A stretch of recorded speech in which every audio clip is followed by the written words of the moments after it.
আসসালামু আলাইকুম ওরহমতুল্লাহি ওবরাকাতুহু। আউযু বিল্লাহি মিনাশ শাইতানির রাজিম। বিসমিল্লাহির রহমানির রহিম।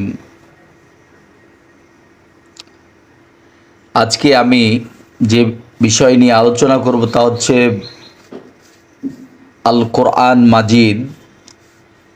আল কোরআন হলো ইসলাম ধর্মের সবচেয়ে পবিত্র ধর্মগ্রন্থ, যা মুসলমানরা আল্লাহর অবিকৃত ও চূড়ান্ত বাণী হিসাবে বিশ্বাস করেন।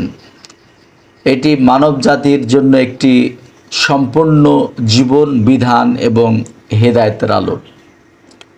খেয়াল করেন, এখানে বলা যে এটি অর্থাৎ কোরআনকে মানব জাতির জন্য মানুষের জন্য একটি সম্পূর্ণ জীবন বিধান। জীবনে যে যে পদ্ধতিতে চলা লাগবে এবং যে যে সমস্যাতে পড়লে তার উদ্ধারের পথও এখানে আছে, অর্থাৎ সমস্ত জীবন বিধান কোরআন এবং হেদায়েতের আলো। এবং এই কোরআনকে যদি মেনে মানব জীবনে একজন মানুষ পৃথিবীর জীবনে পরিচালনা করে, তাহলে সে হেদায়েত পেল। অর্থাৎ কোরআনকে বিশ্বাস করার নামই হলো হেদায়েত।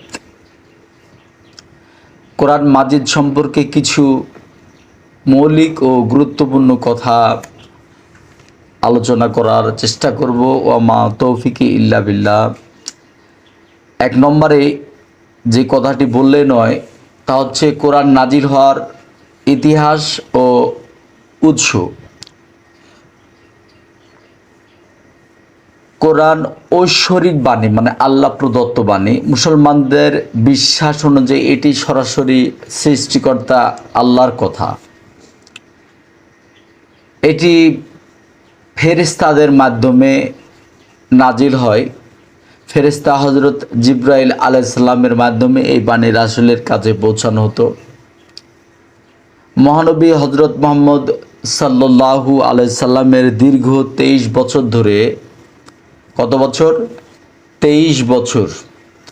23 বছর ধরে 610 খ্রিস্টাব্দ থেকে 632 খ্রিস্টাব্দ এটি পর্যায়ক্রমে নাজিল হয়। আরবের মক্কা ও মদিনা, এই দুই পবিত্র নগরীতে কোরআনের আয়াতগুলো অবতীর্ণ হয়েছে।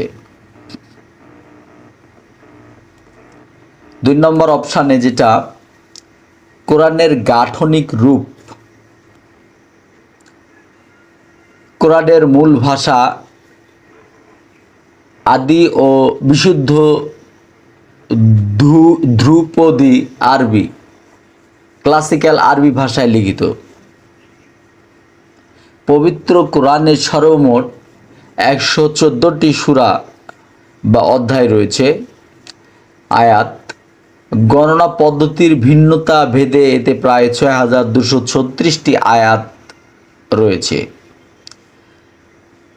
পড়ার সুবিধার্থে পুরো কোরআনকে 30টি সমবন্টনকৃত ভাগে বা পারাতে বা বিভক্ত করা হয়েছে।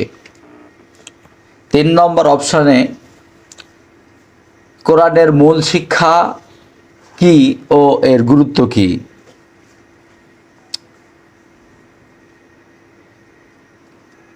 প্রথমেই কোরআন আল্লাহ পাক এক ও একক এর প্রতি জোর দেওয়া হয়েছে।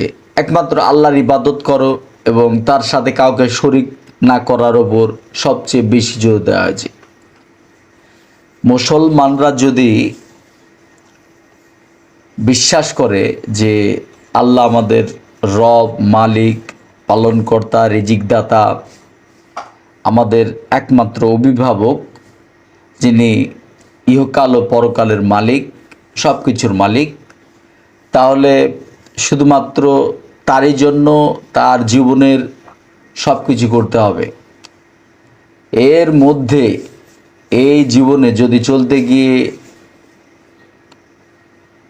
তার জন্য যদি সব কিছু না হয়, তার কাছে চাওয়া না হয়, তার ইবাদত যদি না করা হয়, তাহলে এর মধ্যে যদি কোনো একটি পথভ্রষ্ট হয়ে অন্য কারো কাছে চাওয়া হয়, যেমন কারো বাচ্চা হচ্ছে না, সে কোনো পীরের দরবারে গিয়ে পীরের কাছে দোয়া নিচ্ছে, পীর শুয়ে আছে কবরে, ওখানে যে মানত করছে যে আমি একটা খাসি দেব, একটা গরু দেব, 2 লক্ষ টাকা দেব, এই যে